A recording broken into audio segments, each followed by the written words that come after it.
Ele é bacharel em Ciências Jurídicas e Sociais pela Faculdade de Direito do Largo São Francisco da Universidade de São Paulo, a USP, onde fez mestrado em Legislação Penal, especialização em Direito Administrativo pela PUC de São Paulo. Foi procurador autárquico do Instituto de Previdência do Estado de São Paulo de 72 a 98. Integrou o Conselho Penitenciário do Estado de São Paulo, representando a OAB. Foi membro da Comissão de Direitos Humanos do Conselho Federal da OAB. Presidiu a Associação dos Advogados Latino-Americanos pela Defesa dos Direitos Humanos. Também foi secretário de Estado da Justiça e Cidadania e da Administração Penitenciária. Arena Livre tem a honra de receber o advogado Belisário dos Santos Júnior, que também integra a Comissão de Justiça e Paz da Arquidiocese de São Paulo, o Conselho Curador da Fundação Padre Anchieta e da Fundação Mário Covas. Vamos falar sobre a sentença da Corte Interamericana de Direitos Humanos que condena o Estado brasileiro a investigar os fatos, julgar e, se for o caso, punir os responsáveis e determinar o paradeiro das vítimas da ditadura militar brasileira. Conosco nesta arena, os deputados Alcides Amazonas, do PCdoB, e Adriano Diogo, do PT, que é presidente da Comissão Estadual da Verdade, Rubens Paiva. Muito bem-vindos, senhores deputados. Bem-vindo, doutor Belisário. Prazer recebê-lo aqui no estúdio da TV Assembleia, no Arena Livre. Antes de mais nada, eu gostaria que o senhor ilustrasse se essa decisão da Corte Interamericana é emblemática, o que ela significa para nós brasileiros e, principalmente, como se cumpre uma sentença prolatada por um tribunal internacional. Acho que é muito importante que se fale como é possível fazer cumprir esta sentença. Bem-vindo ao Arena Livre. Também é uma honra para mim.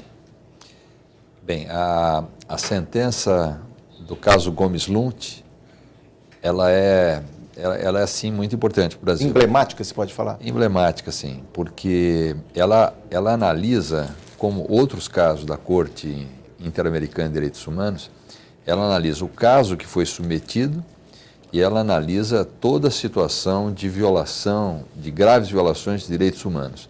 Vamos lembrar que a Corte Interamericana ela é um instrumento do sistema interamericano de proteção de direitos humanos. Ao sistema universal, ao sistema interamericano, e a Corte, dentro do sistema interamericano, é como se fosse um tribunal. É um tribunal. Mas um tribunal é tão importante que era preciso uma adesão ao tribunal e o Brasil aderiu ao tribunal. E, portanto, a Corte pode julgar casos brasileiros. Qual é a diferença entre a Corte e o Supremo Tribunal Federal? O Supremo Tribunal Federal é, como a gente fala, o guardião da constitucionalidade dos atos, das leis. A Corte Interamericana é a guardiã da convencionalidade dos atos e leis, ou seja, ela faz a verificação de tudo o que ocorre em relação à Convenção Americana, o Pacto de São José da Costa Rica, e de que o Brasil também é subscritor. É signatário. Então, a decisão é muito importante porque ela atinge o caso do Araguaia, determinando várias providências, mas ela tem providências genéricas que atingem a todas as violações de direitos humanos, determina a reparação, determina a providência do Estado brasileiro para várias e graves violações que aconteceram durante o regime militar. Sim. E a segunda parte da questão é como se faz cumprir uma sentença como essa, vinda de um tribunal internacional. Esse é um problema grave. Nós não temos a tradição do direito brasileiro é complicada em relação primeiro já a tratados internacionais. Se você perguntar a dois juristas como são os tratados internacionais, eles vão lhe responder que o artigo da Constituição Federal que trata dos tratados, coloca esses tratados praticamente na posição superior a todas as demais leis, desde que aprovados o tratado por mais de 2/3. Sim. Então, na realidade, o tratado tem uma posição superior das demais leis, mas inferior à da Constituição. Essa é a visão do Supremo Tribunal Federal. Não seria uma quarta instância, ou seja, acima do Supremo Tribunal Federal? Não, mas não é uma quarta instância. É a instância que verifica a compatibilidade com a Convenção. Sim. Nós temos um problema cultural entre nós que o Brasil não está na América Latina. Para efeitos do direito, para efeitos da legislação, o Brasil até por conta da língua diferente que fala, o Brasil não está na América Latina. O Brasil está de costas para a América Latina. Nós falamos que outros países estão de costas para a América Latina, enfim, ligados à Europa. Não é o Brasil que está de costas. Nós não temos tradição de citação nas decisões, nas petições, dos instrumentos internacionais, inclusive dos que nós subscrevemos. Sim. E há decisões importantíssimas. Os tribunais, por exemplo, não podem mais prender por depositário infiel alguém que não devolva o bem de que ele é depositário. Isso não é nenhuma lei, é a Convenção Americana que exige. Sim. É a prisão por dívida, salvo alimentar, ela só é possível, ela era possível até que se interpretou a Convenção da Costa Rica, e hoje não se prende mais por dívida, salvo a de natureza alimentar, que é uma exceção também da da Convenção Americana. Então, há muitas coisas que são decididas, né? Por exemplo, a inversão do ônus da prova, num momento, meu caro Adriano, num momento em que se julga uma questão grave, em que uma pessoa física litiga contra um Estado na Corte Interamericana por desaparecimentos, imagina se nós tivéssemos o direito processual normal, tem que provar o que alega, não. É o Estado que tem que dizer que aquela pessoa não desapareceu, que aquela pessoa não foi morta pelo Estado, consequência das decisões. Perfeitamente. Deputado Adriano Diogo, bem-vindo a esta Arena Livre, deputado presidente da Comissão Estadual da Verdade, Rubens Paiva. É um prazer recebê-lo, deputado. Doutor Belisário, felizmente o governo brasileiro reatou relações que, pelo meu entender, estavam suspensas, e uma vitória do representante brasileiro ser indicado como membro da Corte Interamericana. Eu, no modesto entender, achei um erro profundo o governo brasileiro ter se afastado da Corte em função da decisão de Belo Monte. Então, nós tivemos uma dupla vitória, né? O governo brasileiro voltar a se relacionar. Exatamente. E o ministro Paulo Vanuc ter, graças inclusive à contribuição que o senhor deu, e outras pessoas, mas em particular o senhor contribuiu muito para que houvesse essa decisão, e o novo ministro recém-empossado, ou pelo menos recém-indicado, Barroso, favorável a uma revisão. O senhor acredita uma revisão do entendimento do Supremo Tribunal Federal sobre a lei da anistia? O senhor acredita que dentro da lei, dentro da legalidade, nós possamos fazer uma campanha nacional, até, se possível, com um projeto de iniciativa popular, ou solicitando um plebiscito, os instrumentos que a democracia admite e pressupõe, para que haja uma mudança do entendimento da lei da anistia junto à opinião pública e principalmente junto ao Supremo?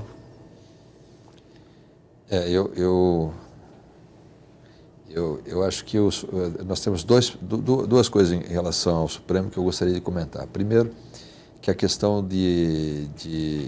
dos desaparecidos não está resolvida na decisão do Supremo. O Supremo afastou a punição, ou aceitou a anistia em relação às pessoas que cometeram crimes instantâneos, né? Os crimes permanentes, aqueles crimes que continuam até o aparecimento do corpo, como a desaparição, o sequestro, seguido, enfim, de desaparição do corpo, esses continuam considerados como sendo cometidos até que apareça o corpo. E, portanto, esses crimes permanentes, eles não estão abrangidos pela anistia. Não se pode anistiar um crime que está sendo cometido agora e continuará a ser. É clássico, mas também o Supremo já disse isso em 3 casos de militares argentinos e uruguaios. Ele disse isso. A nossa decisão, no caso desta extradição, é mandar o cidadão para a Argentina, etc. Então, em 3 casos, eles já disseram que aceitam a processar e julgar, em outra jurisdição, inclusive, porque a esses casos não se aplica a anistia.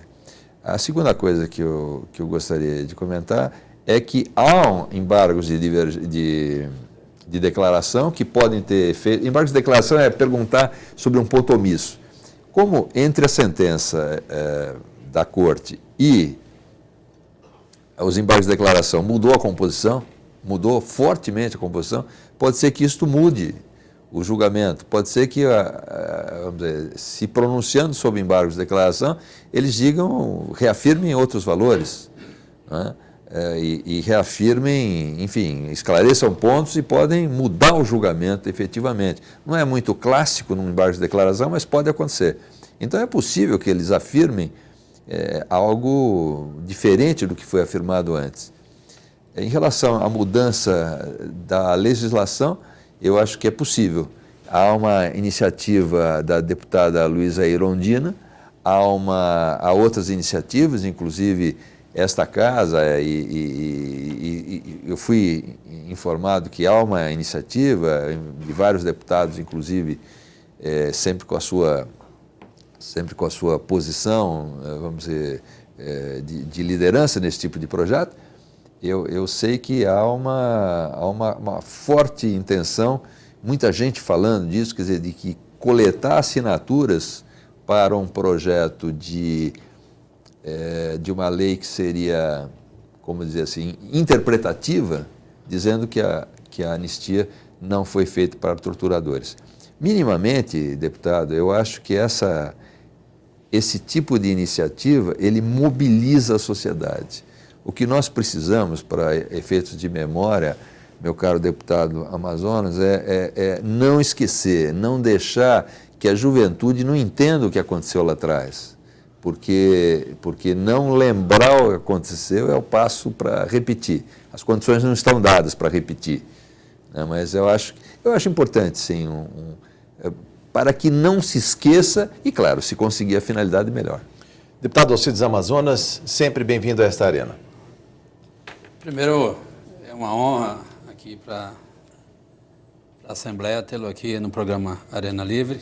Cumprimentar aqui meu amigo Adriano e o Jorge Machado. E dizer que a gente lamenta, seria muito importante que a sentença da Corte Interamericana de Direitos Humanos fosse uma sentença de elogio ao Brasil por ter muito cedo esclarecido todos os crimes da ditadura militar e por isso nós estaríamos recebendo um elogio. Não é isso que está acontecendo. E não é só uma crítica, é uma condenação aí ao Brasil por não ter feito a lição de casa, por não ter apurado como deveria o que ocorreu no período obscuro, no longo período da ditadura militar. E alguns acham, e achavam até antes da criação da Comissão da Verdade, de que isso já era página virada, né? E aí foram surgindo muitas coisas ao longo das décadas. O cemitério de Perus, enfim. Então a gente, cada dia que passa, aliás eu quero parabenizar aqui o Adriano Diogo, que tem recebido muitos elogios pelo seu trabalho à frente aqui da Comissão da Verdade. E cada dia que passa a gente fica pasmo com as revelações que vêm surgindo. Você pega essa questão agora da Marinha, né? De que a Marinha tinha conhecimento de 11 desaparecidos políticos e que agora surge. E aí isso criou uma certa confusão. Isso só mostra que muita coisa ainda pode surgir com o trabalho que vem sendo realizado. Então eu gostaria, doutor Belizari, que falasse um pouco mais do trabalho que as diversas comissões da verdade estão fazendo, o que elas têm descoberto até agora, e falasse um pouco disso no impacto, né, para o desenvolvimento da democracia no nosso país, do ponto de vista da elevação do nível de consciência, porque uma parcela significativa do nosso povo não teve contato com essa história. Principalmente as novas gerações, deputado. As novas gerações e as crianças, na escola, não se fala da história da guerrilha do Araguaia nas escolas, por exemplo. Então, qual é o impacto que isso terá daqui para frente, para as novas gerações, com esse trabalho que está sendo desenvolvido até agora? Eu sempre batalhei pela Comissão da Verdade e não imaginava que o povo brasileiro seria tão criativo a ponto de deflagrar esse verdadeiro mar de comissões da verdade, o que em si é um pretexto bastante interessante para debater a história, para debater o que aconteceu. Mas a comissão da Assembleia Legislativa está indo além de ser um mero pretexto para a rediscussão. Ela está indo buscar novas informações, meu caro deputado Amazonas. O trabalho que a Comissão da Verdade está fazendo aqui é um trabalho da mais alta seriedade, porque é um trabalho que está sendo feito acima dos partidos, acima de questões que caracterizam o ambiente legislativo, que é o debate interpartidos, mas ele está sendo feito acima, mas com um nível importantíssimo. A Comissão de Verdade Rubens Paiva, da Assembleia de São Paulo, ela está sendo uma companheira fundamental para a Comissão Nacional da Verdade, medido hoje por 2 membros da Comissão Nacional da Verdade, que não são de São Paulo. Uma é de São Paulo e a outra é do Rio de Janeiro. Então, esse trabalho, a Assembleia do Rio seguramente poderá fazer um trabalho importante de outros lugares, mas a do Estado de São Paulo está fazendo um trabalho importante, inclusive em casos que não aconteceram aqui, mas a questão dos direitos humanos é que ele não se vincula necessariamente ao geográfico. Nós temos que ter essa grandeza que os direitos humanos têm. Então, esse trabalho, deputado Amazonas, é fundamental para as novas gerações, mas também para a apuração da verdade agora. Doutor Belisário, essa sentença, que inclusive a Comissão da Verdade Rubens Paiva, Comissão Estadual da Verdade Rubens Paiva, imprimiu, eu queria que o senhor falasse alguns detalhes do que se vê aqui. Por exemplo, a defesa do Estado brasileiro. É um tribunal, ou seja, o Estado brasileiro foi se defender, inclusive parece que alegou incompetência temporal do tribunal, que ele foi criado depois dos fatos do Araguaia. Isso se verifica, quer dizer, não foi reconhecido, tanto é que o país foi condenado. Mas poderia o país sugerir que esse tribunal é mais recente que os fatos, logo o que fosse prolatado nesse tribunal não teria validade? Não, na realidade, sim, o argumento foi utilizado de que a adesão ao tribunal foi posterior aos fatos que aqui aconteceram. Esse argumento não foi aceito porque a violação grave é um estándar jurídico, é uma figura juridicamente sólida, graves violações de direitos humanos, quer dizer, as violações massivas, as violações sistemáticas. Então, essas violações, elas estão tão importantes que a adesão, ela não pode deixar essas violações de lado, sob pena de a gente exigir que vamos dizer, a Corte só se poderia pronunciar sobre os fatos acontecidos em democracia. Sim. Porque na época da ditadura ninguém reconheceria a competência da Corte. A Corte achou interessante, riu muito desse argumento do governo brasileiro. Mas foi apresentado. Não tem seriedade esse argumento, não tem consistência. O papel aceita, mas ele não tem consistência do ponto de vista de direitos humanos. Imaginem que só se a ditadura aceitasse a competência de uma Corte é que esses fatos poderiam ter sido apreciados. Isso é uma brincadeira. E a Corte não aceitou. Internacionalmente, isso não tem o menor sentido, não entender que nós estamos trabalhando com graves violações de direitos humanos, que é um estándar jurídico. Ocorridas antes, embora da adesão, eles devem ser verificados. O outro ponto que é interessante é a questão da jurisdição universal.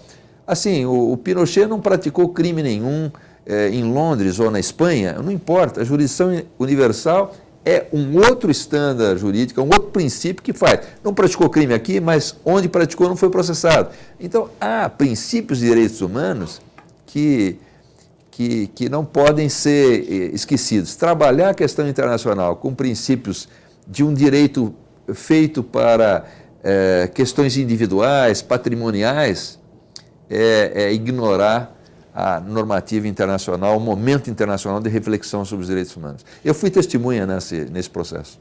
Deputado Adriano Diogo, ainda há tempo para mais uma pergunta para fechar esse bloco. Rapidinho.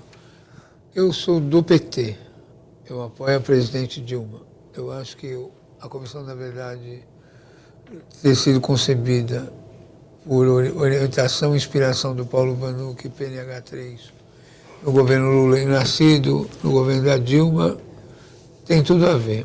Agora eu não entendo duas coisas. Primeiro, falar de uma forma direta, como eu sou. Por que o senhor não foi convidado para a Comissão Nacional da Verdade? E segundo, por que o governo brasileiro não enfrenta o Estado brasileiro? Por que nós vamos daqui a um pouco ter que contratar médiums para saber como morreu Juscelino, Goulart e o próprio Lacerda? Por que o governo brasileiro não chega para o Estado brasileiro secreto e fala assim, pelo menos dá o lugar da sepultura, para não dizer que vingança, revanche, dá o endereço da sepultura dos desaparecidos políticos? Por que não acontece isso? Bom, a primeira parte da pergunta eu não sei responder, mas eu sei que eu fui consultado a saber se eu seria um nome disponível e eu disse que não. Eu não estava disponível para isso, eu teria que me afastar de outras coisas e, enfim, eu não achei que era certo.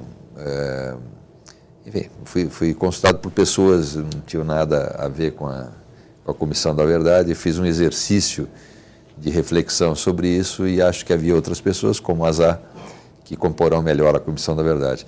Mas, em relação ao Estado, não obter a informação do Estado... o governo não obtém informação. O governo não obtém a informação do Estado. Eu acho que nós temos mecanismos, a AGU teria mecanismos para ir atrás do que a gente chama de baús de informação, que estão na posse de ex-militares, de militares, estão na posse de jornalistas, inclusive, e a AGU tinha o dever de buscar essa informação.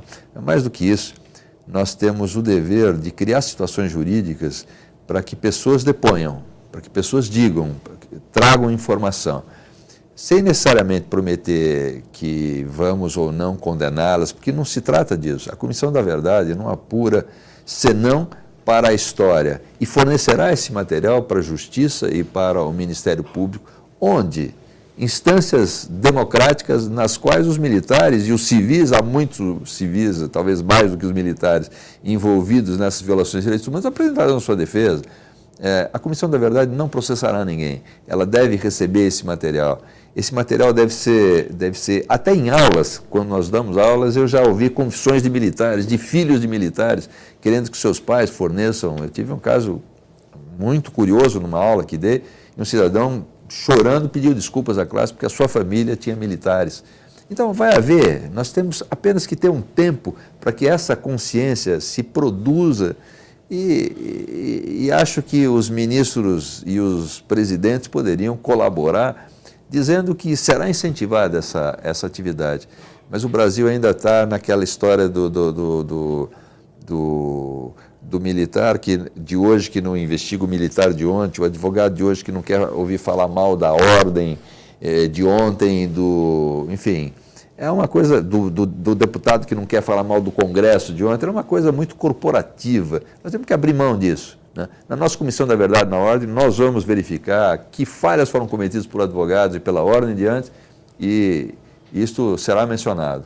É isso que os militares deviam dizer. Eu disse isso ao ministro Nelson Jobim, em pleno quartel-general do Ministério da Defesa. Eu disse o seguinte, são os civis que defendem o Exército. O Exército de hoje não cometeu aqueles crimes.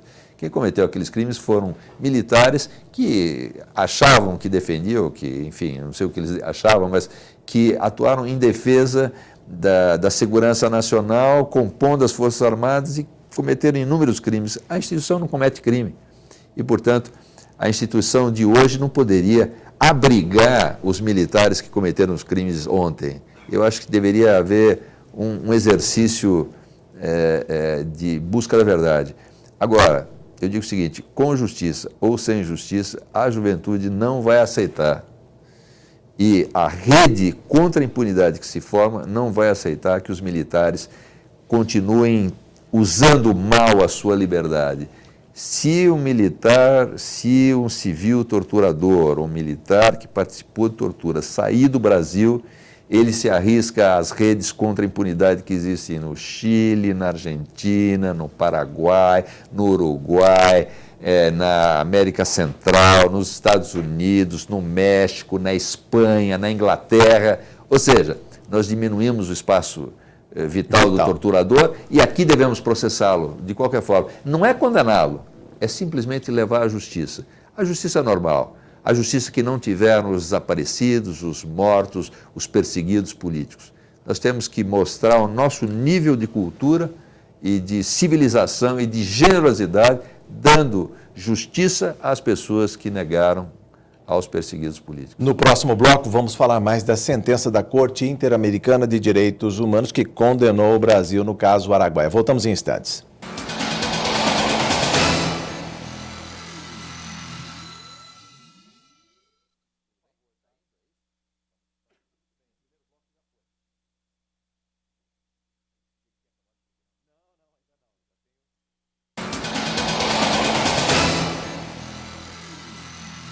Estamos de volta no Arena Livre, hoje conversando com o advogado Belisário dos Santos Júnior, e o assunto de hoje é a sentença da Corte Interamericana de Direitos Humanos que condenou o Estado brasileiro no caso Araguaia. Deputado Alcides Amazonas, o que faltou dizer no primeiro bloco, se eu queria retomar agora no segundo? Eu queria dizer, doutor Belisário, que eu sou membro do PCdoB, é meu único partido. Eu entrei no PCdoB em 89 para 90, e antes disso, eu servi o Exército no Amazonas. Quando tinha 17 anos, fui para lá, fiquei 2 anos no Exército, de 81 a 83. E nesse período lá no Exército, eu via falar muito de um problema que tinha tido na selva amazônica. Eu servi no 51 Batalhão de Infantaria de Selva.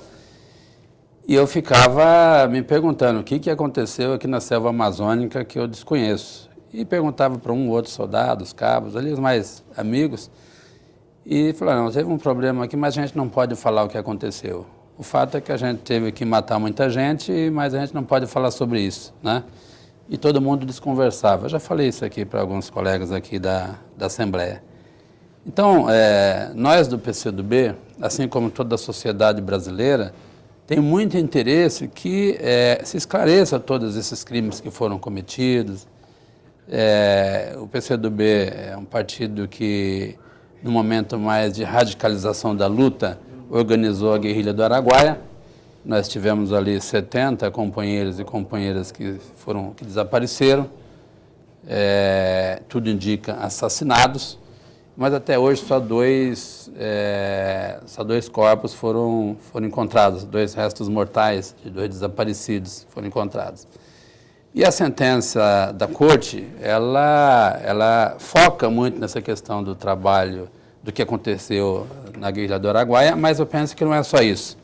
Eu acho que ela levanta uma série de outras questões. Eu queria que você falasse um pouco mais sobre o mérito do que foi essa decisão da Corte, e com quais países mais nós tivemos essa mesma decisão. Falasse um pouco mais sobre essa decisão da Corte, entrando no mérito. Bem, só relembrando, essa decisão não é a única em relação ao Brasil. Houve vários casos, né? A Corte e a Comissão analisaram casos como o da Lei no caso da Maria da Penha. E no caso da Maria da Penha, houve uma decisão de que nós produzíssemos uma peça de conteúdo legal, né, uma lei, que evitasse que aquela conduta ocorresse de novo, né? E se produziu isso, uma belíssima lei, a Lei Maria da Penha, que foi em função do trabalho do sistema interamericano. No caso do 42º DP, em que se concentraram 50 presos numa cela que cabia 8, eu era secretário da Justiça à época em que a Corte julgou, né? E quando recebemos a decisão da Corte, cumprimos a decisão da Corte, pedir desculpas, pagar indenização, criar condições para que aquilo não acontecesse mais. É normal cumprir uma decisão da Corte Interamericana, não vejo... Agora, o problema é que entre medidas de reparação, pedido de desculpas, enfim, o conteúdo da reparação é amplo, mas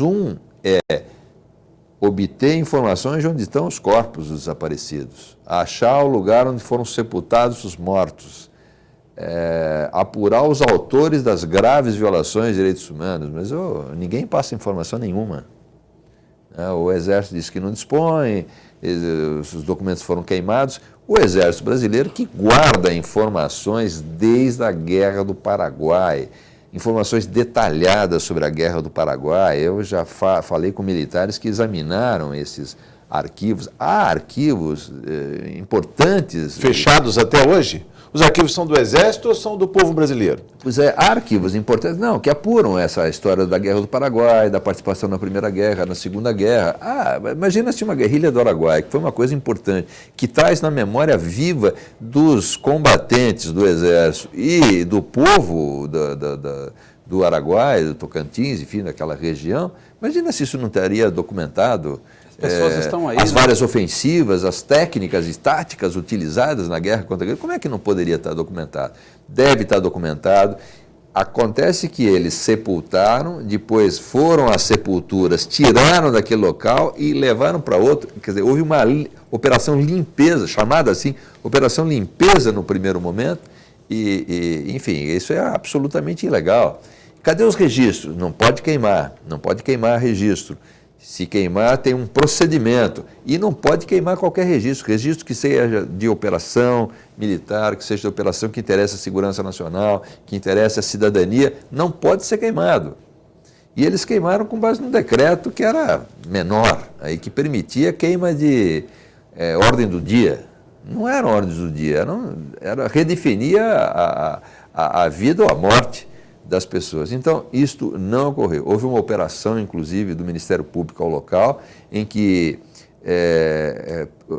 eles prenderam uma pessoa que o seguia, o Ministério Público deu voz de prisão a uma pessoa que o seguia, apurou que aquilo tinha sido feito a partir de uma casa a qual eles invadiram, eles ocuparam a casa com a ajuda da polícia local, se verificou que era uma base do Exército, descaracterizada, com agentes atuando à paisana e que alimentava e pagava pessoas e aportava cestas básicas a algumas famílias. Com que objetivo? E documentos ali foram apreendidos e depois rapidamente devolvidos ao Exército. Onde estão esses documentos, né? Então, como é que nós vamos... É um pouco difícil isso, mas o pouco que temos não nos é passado. Entendeu? Então tem que haver ordem do presidente da República, tem que haver uma ordem do ministro da Defesa. E o ministro Celso Amorim me disse isso numa reunião da Comissão de Mortes Desaparecidas. Eu disse a ele, mas e as informações? Ele falou, eu dei veracidade às informações que disseram que não há mais informação. E eu contei esse episódio do Ministério Público indo lá, obtendo as informações, pegando concretamente os documentos e depois sendo retirado deles. Ele falou, isso eu não sabia. Eu falei, talvez o senhor não saiba de outras coisas também, né? Então, tem que pensar como agir assim. Ir atrás dos baús, ir atrás das informações reservadas que existem por aí, inclusive com jornalistas, né? A quem interessa pagar esses vestígios, a gente recentemente pôde ver na sala de cinema da Comissão Estadual da Verdade, falando dos camponeses da Araguaia, um documentário do Vandré Fernandes, sobre a ação militar na população. As pessoas ficaram estarrecidas com o nível de violência, queimando casas, separando famílias, humilhando pessoas, ou seja, tudo isso foi relatado, ou seja, deu a dimensão daquela ação à Corte Internacional Interamericana? Então, a própria Comissão de Mortos Desaparecidos, ela participou em algum grau das expedições ao Araguaia e que, de início, elas foram feitas com grande descortino. Depois que o presidente Lula determinou ao ministro Jobim a participação dos familiares e da Comissão de Mortos Desaparecidos, parecia um sinal de que as coisas melhorariam.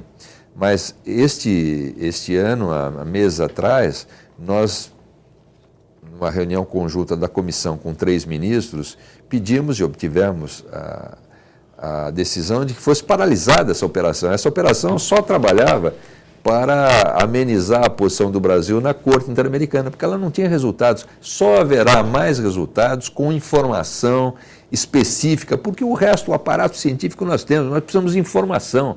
Para onde foram os corpos na Operação Limpeza? Onde foram mortos?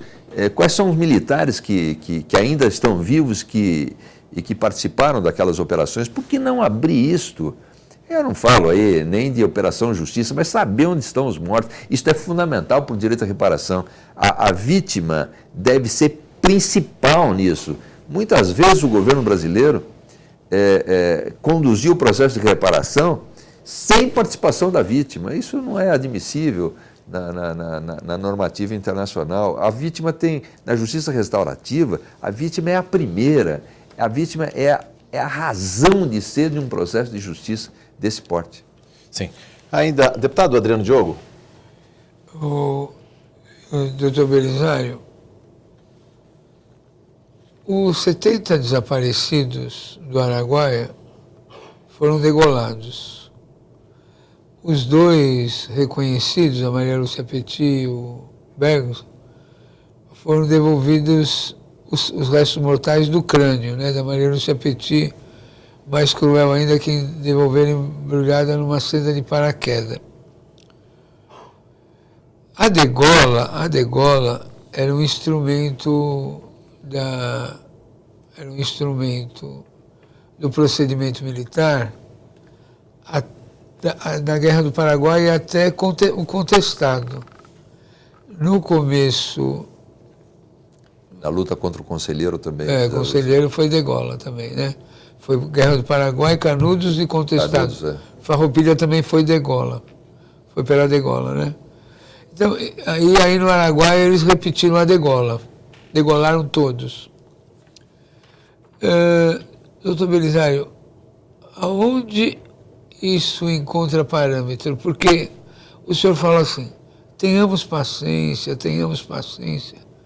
O senhor acha que essa paciência histórica que nós temos que ter já transcritos 49 anos, em março do ano que vem são 50 anos do golpe e 40 anos, por exemplo, da guerrilha do Araguaia, o senhor acha que, pelo fato do Estado Militar Brasileiro não ter sido derrotado, e o Estado Militar Brasileiro acredita que ele venceu a guerra, é por isso, porque o Estado alemão, por exemplo, ele foi derrotado militarmente, o Estado nazi-fascista, o complexo europeu nazi-fascista foi derrotado. E o Tribunal de Nuremberg veio logo em seguida. O senhor acha que porque as Forças Armadas não fizeram sua tradição. O Ustra, quando foi depor, ele foi acompanhado de 2 generais 4 estrelas da ativa. O clube militar fez reunião com o general Heleno, recém-chegado do Haiti, ao lado do Ustra. Eu sei que o senhor é muito diplomático, muito comedido, mas ao que se atribui tudo isso? Eu quis dizer que a verdade vai aparecer. Eu quis dizer que a verdade vai aparecer. Nós temos que entender que a verdade apareça, que a verdade vai aparecer de qualquer jeito. Na nossa indignação, nós não podemos ser coniventes com a demora ilegal, com a demora que realmente está minando a nossa paciência. Eu quis dizer que a justiça aparece, mas nós temos que agir rápido.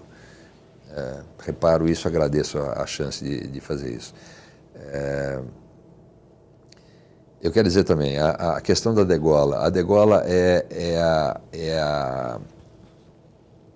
a possibilidade de levar a indignidade, ao último grau de indignidade, a pessoa mostrando, ele lutava por alguma coisa, mas nós ganhamos, né? Quer dizer, a degola, quando se leva a cabeça do conselheiro para Recife e se coloca numa num vidro de formol para ser conservado e guardar ali a memória de que eles perderam a Guerra de Canudos, né? Mas hoje a gente não lembra o nome mais do Coronel Moreira César, né? Eu lembro porque eu trabalhei muito esse tema, e todos lembram o nome do conselheiro, né? O Coronel Antônio Moreira Conselheiro. César ficou para fora, e o outro era o conselheiro sobre quem se fala, toda a lenda e tal.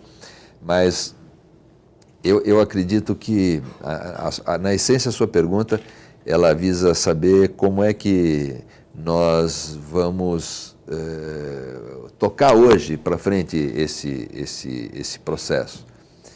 E eu quero lhe dizer, meu caro deputado Adriano Diogo, que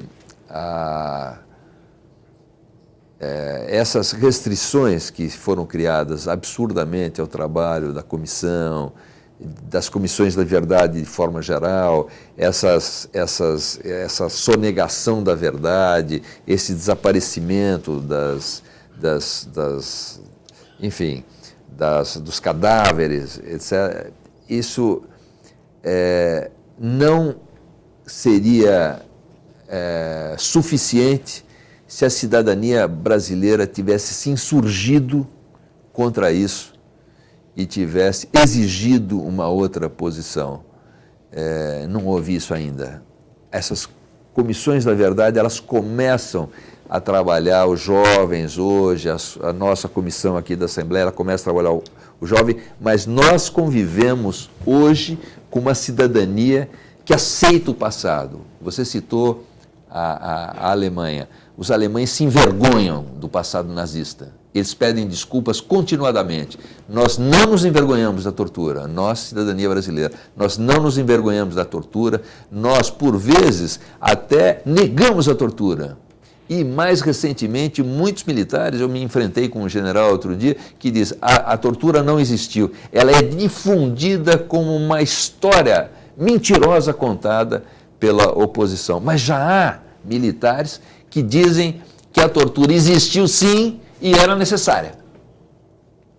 Então, o que nós temos é que passar essa indignação para o cidadão, para o jovem brasileiro, entendeu? Porque se ele se indignar, se ele se envergonhar desse passado, não é se envergonhar do Exército, não é se envergonhar da ordem, não é se envergonhar das suas instituições, é se envergonhar das pessoas que um dia foram a Aeronáutica, a Marinha, o Exército, enfim, foram a Força Aérea, o que seja, foram a Polícia Federal, quer dizer, não sermos coniventes com essas pessoas, entendeu? Eu me envergonho da tortura, como se diz, né, eu morri um pouco com a tortura que houve durante a ditadura civil-militar. Eu me envergonho do que o Brasil fez naquela época, como Estado brasileiro. Se a gente sentir esse sentimento que nutre você, nutre o Jorge, nutre o deputado Amazonas, se a gente espalhar, irradiar, por isso que essas campanhas por colher 1.400.000 assinaturas, por tocar para frente o manifesto tal e espalhar nas redes sociais o que houve recentemente nesses plenários, etc., eu acho que isto vai fazer com que os brasileiros entendam não só a sua posição, mas que o passado não nos serve, que o passado nos envergonha, não como cidadãos, mas como integrantes de uma nação que aceitou aquilo caladamente, né? Nós aceitamos a revolução caladamente, alguns se insurgiram e muito, conseguimos não derrotamos a ditadura, mas tiramos a ditadura da nossa frente. Hoje não se lembra o nome do torturador, hoje é dignificada a pessoa do torturado. Isso é uma vitória, né? Se a gente passar esse sentimento, eu tenho a impressão que a gente vai avançar muito. E digo a vocês com a alma lavada, vocês estão fazendo um grande papel para que isso aconteça. Brevíssima pergunta, deputado. O programa já caminha para o encerramento. Não vou fazer pergunta não, eu só vou estar passando um filme aqui na minha cabeça, quando em 1981, eu dentro da selva amazônica, já depois de ter passado tudo isso, mas servi no Exército, já num período democrático, e eu vim entender alguns anos depois porque que eu cantava uma música correndo, dizia o seguinte: massacra, massacra, impõe o seu valor, não tem medo da morte, em comunista toca horror. Nós somos boinas verdes, nosso lema é vibração. Estamos sempre prontos a cumprir qualquer missão. Era essa música que ficou para a gente cantar depois de tantas pessoas que tinham sido assassinadas. Isso aqui era um pouco isso, pelo palavreado. Fazia parte da... Para adestrar o soldado ali no meio da floresta. E lavar mentalmente o soldado. Eu servi o Exército com muita honra para mim. Eu servi o Exército. Mas o Exército que eu servi não foi o Exército da tortura. E eu disse a um general que se hoje as Forças Armadas ainda são bem vistas, ou são agora bem vistas, é porque elas cumprem ordens, qualquer brasileiro pode entrar nelas, elas são fiscalizadas. Elas não são queridas ou famosas ou colocadas num alto nível de retorno da cidadania porque torturaram, porque mataram, porque fizeram desaparecer. Por esses motivos, elas não gozam de nenhuma simpatia na América Latina. Última pergunta e a sua saudação, deputado, ao nosso convidado. O programa se encerra. Muito obrigado. Sua saudação também, deputado Alcides Amazonas. Eu quero agradecer aqui a presença do Dr. Belisário pela sua grande contribuição aqui que deu aqui nesse programa. Estamos aqui à disposição. Não vamos nos calar enquanto tudo isso não tiver esclarecido. É bom para a democracia, é bom para o nosso povo, é bom para a nossa história. Suas considerações finais, lembrando uma fala sua durante a leitura desta sentença da Corte Interamericana de Direitos Humanos aqui na Comissão Estadual da Verdade Rubens Paiva, nesta Assembleia Legislativa, quando o senhor fala em diminuir o espaço vital dos torturadores. Como fazer isso? Seja cadeia, seja o escracho para as novas gerações que estão aí nas redes sociais. Se o direito não é suficiente, a cidadania vai saber inventar coisas que farão o espaço dos torturadores menor. Sim. O escracho ou uma rede de impunidade. O juiz Baltazar Garzón, que pagou caríssimo por isso, meu querido amigo Baltazar Garzón, pagou caro por isso, mas ele fez com que Pinochet morresse em casa, preso. Videla morreu na prisão. Há vários ditadores uruguaios presos hoje em Montevidéu.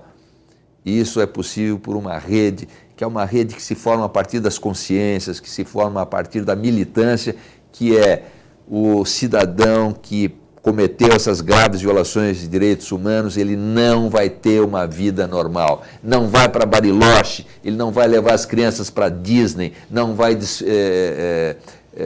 esquiar no Vale Nevado, não vai conhecer as praias de Ibiza e nem vai conhecer as costas da Inglaterra, porque se ele fizer isso, e se for para qualquer um desses países, ou outros países que eu não mencionei, vai haver uma rede contra a impunidade que vai usar o que nós chamamos, que é profundamente jurídico, o artigo 5º da Convenção Universal contra a tortura e outros tratamentos cruéis e desumanos, que diz, não foi processado na sua terra, será processado em qualquer país subscritor desta Convenção Universal. Eu acredito na solidariedade contra a tortura e na solidariedade contra a corrupção e a impunidade. Ponto final, críticas, sugestões, comentários pelo endereço eletrônico arenalivre@al.sp.gov.br. Doutor Belisário, muito obrigado por sua entrevista, seus esclarecimentos. Volte sempre para falar deste tema, direitos humanos, nesta Casa de Lei. Estou compromissado com essa Assembleia, nessa atividade multipartidária e suprapartidária. Muito obrigado. Obrigado à presença dos deputados. Muito obrigado por sua audiência. Até o próximo Arena Livre. Eu espero você.